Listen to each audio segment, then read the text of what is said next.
And with that, I'll take your questions. Jeff.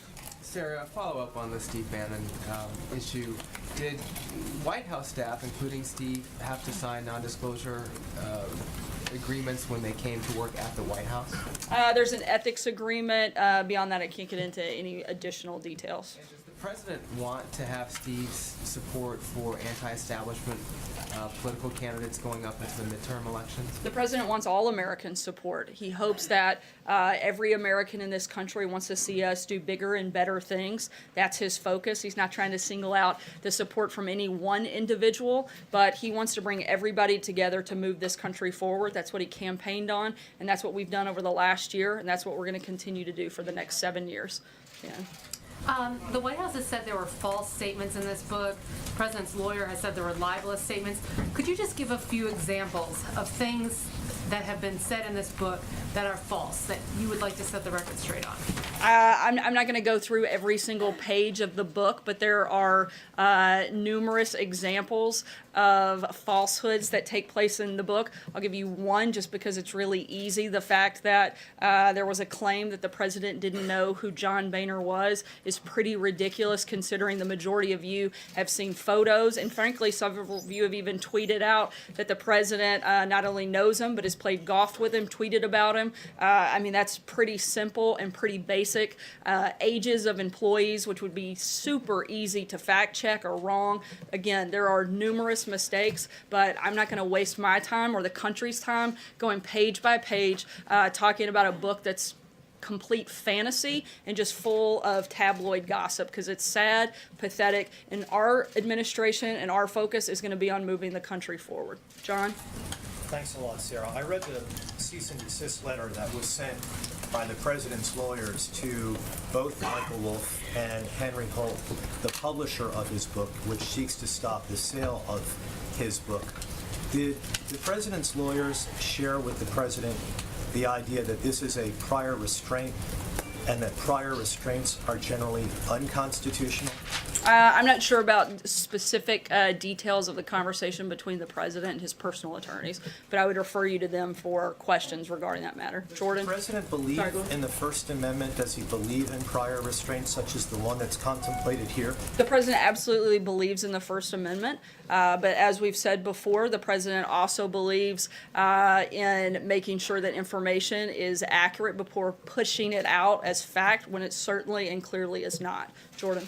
What's the president's reaction to the growing number of suggestions, both in this book and in the media, that he's mentally unfit to serve as president? The same way we have when it's been asked before that it's disgraceful and laughable. If he was unfit, he probably wouldn't be sitting there and wouldn't have defeated the most qualified group of candidates the Republican Party has ever seen. This is an incredibly strong and good leader. That's why we've had so successful 2017 and why we're going to continue to do great things as we move forward in this administration. John? Yeah, thank you, Sarah. Two questions. First, the book repeatedly says that candidate Trump, his family, and the top officials of the campaign did not believe he would be elected. It was the farthest from their mind. You said yesterday you believed in this candidate and felt he would win. Can you name anyone else who said at the time, on the eve of the election, that they felt he would win, and did the president himself believe he would not win?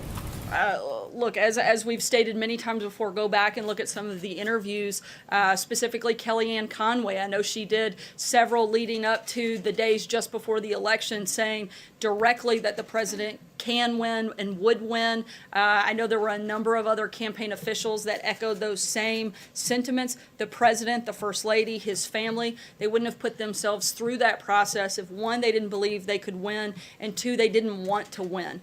This was something they were very committed to and have been committed to since taking office, and will continue to do so over the next 7 years. Again, it is absolutely laughable to think that somebody like this president would run for office with the purpose of losing. If you guys know anything, you know that Donald Trump is a winner, and he's not going to do something for the purpose of not coming out on top and not coming out as a winner. It's just I mean, that's one of the most ridiculous things, I think, the claims in the book. My other question is, tomorrow, can we expect a major personnel change?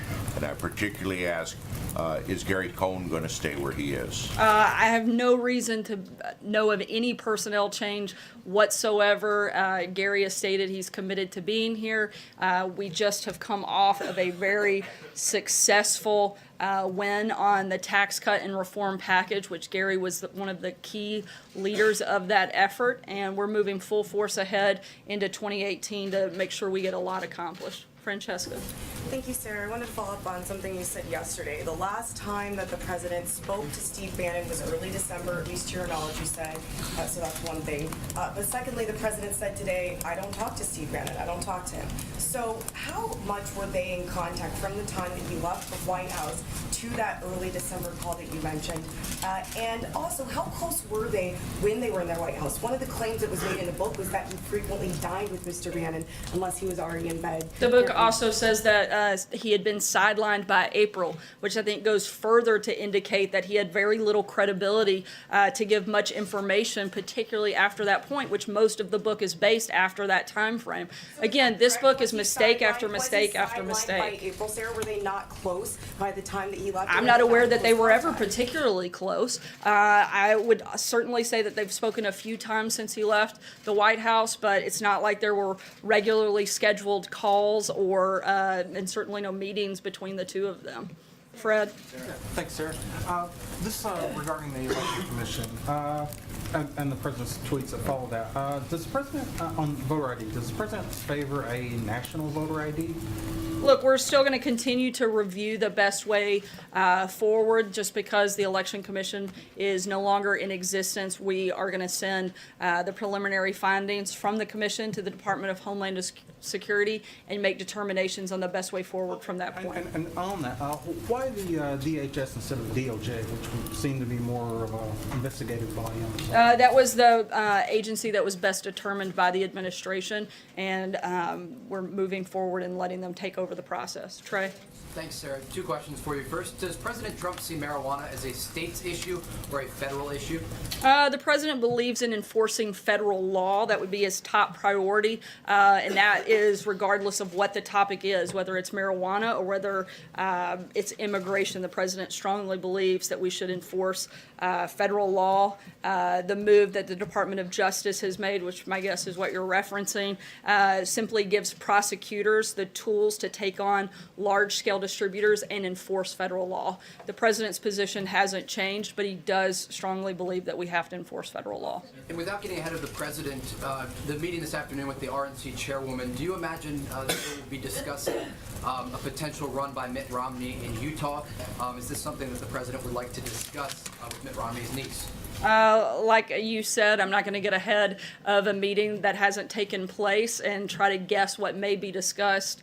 And, you know, maybe we can follow up with that question at a later time. Ashley. Sarah, it's an incredibly high bar for a public figure to win a libel case, a public figure, especially like the president. So I was hoping you could explain why the president thinks it's an appropriate use of attention and resources to marshal both his West Wing and his legal team against the book's author, the book's publisher, and a former staffer. In terms of a legal argument, I would refer you to the president's attorneys, but in terms of the merits, I think it's pretty clear. I don't think we have been tiptoeing around our feelings on this. It's completely tabloid gossip full of false and fraudulent claims, and I would refer you to the president's attorneys on what that looks like in the court of law.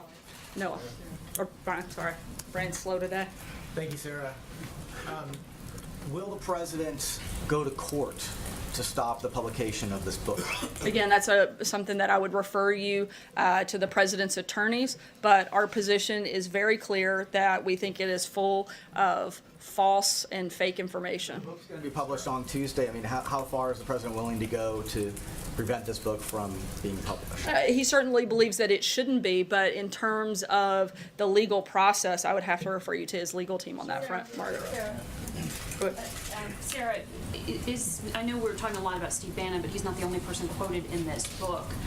Katie Walsh, who worked for this White House, was quoted on the record extensively. Who I believe has also put out a statement denying that those. I want to quotes are attributed to her. Is there any kind of action being taken by the White House against any of these individuals? Is there outreach to these individuals who are quoted to verify whether in fact they made these statements or not? You know, there are these reports that there are going to be perhaps implications for her potentially being pushed out of groups that work to help support the president from the outside. I'm not aware of any specific action being taken. I do know that she has come out and said that the quotes were not attributed to her, as have many other people that this has been, that they've been quoted in this book. Take them at their word and there won't be implications. Well, I absolutely, particularly people like Secretary Mnuchin, who has pushed back on this, and several others. I think you have to look also at this author's track record in which he's had a real problem with this in the past, and I think that that is something that has certainly laid a foundation for us to make the assumption that he is definitely, this is a practice that he is used to doing. And no further legal action against any of those individuals? Not that I'm aware of at this time. Kevin? Sarah, thanks. Just a couple.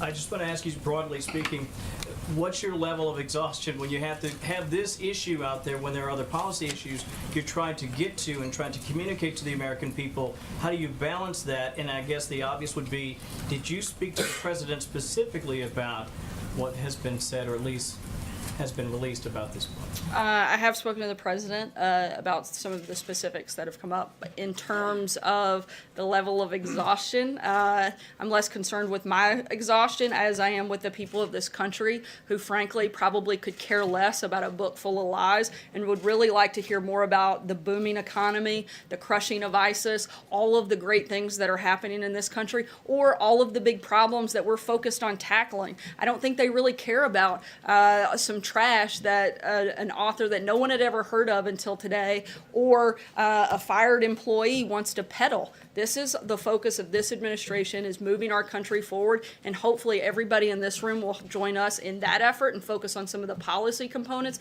instead of some of the ridiculous lies that we have to spend all of our time in here focused on. If I can follow on immigration very quickly, is it your impression that something will be done vis-a-vis the wall, and there'll be a grand announcement of some sort that the president would like to make on that? Again, we'd like to make sure that we have responsible immigration reform, as I said at the front. We'd like to have a deal where we have DACA, as well as those priorities and principles that we laid out last year.